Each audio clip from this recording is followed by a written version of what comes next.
Usap mga nasa buhay ngayong umaga na ito, kukuha tayo ng manok. At tayo ay may kakatay na tila na naman masyadong, tila na naman ang ulan. Pwede na ulit magkatay, di ba kita nyo ng ulan, no? Wala na ulan. Yan, kaya ngayon mga nasa kukuha tayo ng manok. Kaya pakita sa inyo, paano kumuha ng manok na kal. Tara, samahan nyo ako. Let's go! Yan mga kanaso, tinatanghali na tayo. Time check 7:30 na ng umaga. Ito gamit natin tricycle ngayon yung kina mother. Kasi yung akin ay putol ang clutch lining. Oh, ayun no. Hindi magamit. Hindi nakisabay muna tayo dito. Kukuha tayo manok ngayon sa bagong buhok. Kaya nga pala si Julie. Yeah! Magkuha. Paano nga na tubig yan? Puti ka pa. Kukuha ngayon tayo. Tanghali na nga tayo eh. Ate mo namin medyo niya. Dati mo sinat ka lang eh. Okay, baboy na.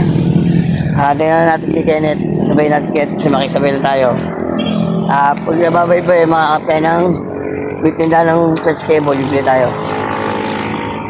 Okay, let's go! Lapit sa poultry. Ayan mga madam. Dito na po kami sa poultry. Nagkarga po kami ng manok na kalyan. Bahay wala kami tricycle. Nakasabay lang kami kay Kenneth Boy. Yan po si Kenneth. Anak ni Baldido. Yan po si Marvin. Umag. Dito kami sa poultry. Dito kami. Dito kami ng meron po tayong tatlong manok na binababa. Yan, thank you kuya. Ikaw na ka-drive ako na. Ikaw na. Oo na. Dito tayo ulit sa poultry. Gusto mo doon? Ano na, abi, sa loob. Natap sa kami magkarga ng manok. Uuwi na kami tatlo. So, kami madali tayo motor na. Tayo na cash cable.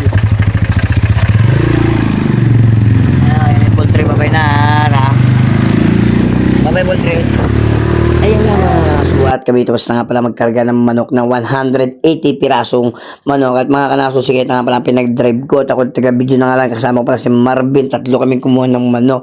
Ayan mga kanaso, at dito nga po pala sa bagong pok sa San Jose, Batangas. At mga kanaso, ayun nga po, pauwi na kami. At maraming salamat sa mga like, share nyo naman po ako sa susunod na ibang video. At maraming salamat patulong naman po ako sa inyo mga kanaso. At dito po sa bagong pok. At maraming salamat po. Bye bye po mga kanaso. Maraming pa ibang video.